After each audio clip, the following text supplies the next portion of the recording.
was always the kind of quiet observer. My mother is very vivacious. She's very loud. She's very people-driven.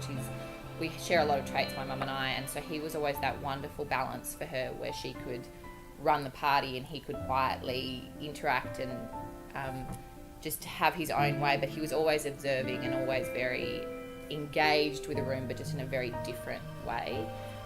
He's fiercely loyal. He's fiercely loyal to family. And that means very specifically to family. Loves his red wine, always loved red wine. He had very good mates, but not a lot of mates. So he was very, I guess, funnily very specific with who he was friends with, but then he was always kind of that guy. We joke about the fact that he had one friend that had no other friends in the golf club, but that guy was Dad's friend. And so he, funnily, in his own way, took those people in. But it was always very kind of understated, and it was just that he just did that.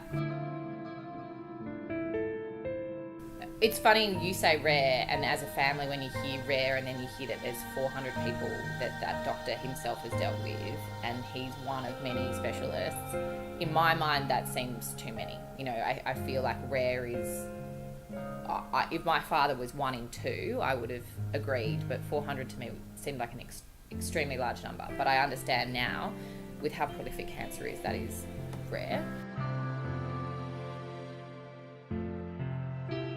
You know, there are moments in life where you're no longer the child and actually you have to kick into being a reasonable adult and sitting down. And so the first time it happened, or his original diagnosis, I flew up to Queensland and sat in the room with Mum and Dad and the oncologist, and the second time was gut-wrenching. That was levelling. You know, there was just, we'd had such an incredible week, but also just all of the stuff, like finding out on my birthday and then sitting on it for 2 weeks. I mean, to put that feeling aside is just unbelievable. He went to a beautiful lunch with my husband and my husband's mates, and so got this amazing opportunity to spend time with my husband, but also some of my husband's mates had played rugby for Australia, and it was just incredibly serendipitous, all of this lead up.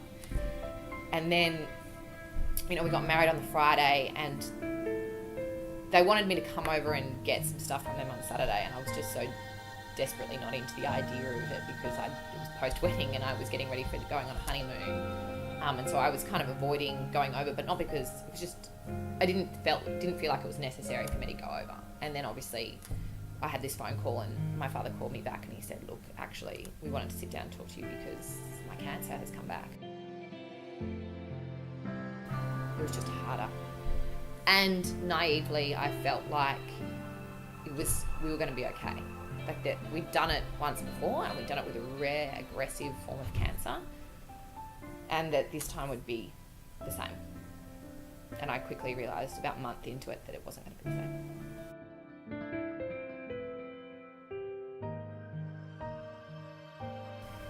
He was you're just different, and so you actually had to make it, we had to make it as a family as positive as we could around him, because you're broken at a certain point, and so you actually rely on the community that is there to get some strength.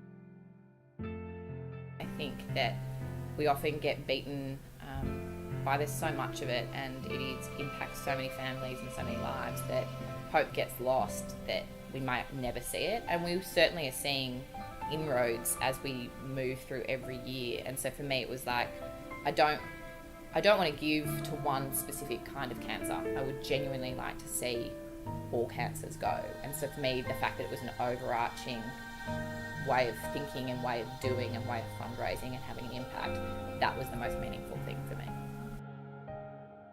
No matter what kind of cancer it is, no matter where you are, no matter anything, we are all in the community of trying to get rid of it, and we don't ever want to see it again.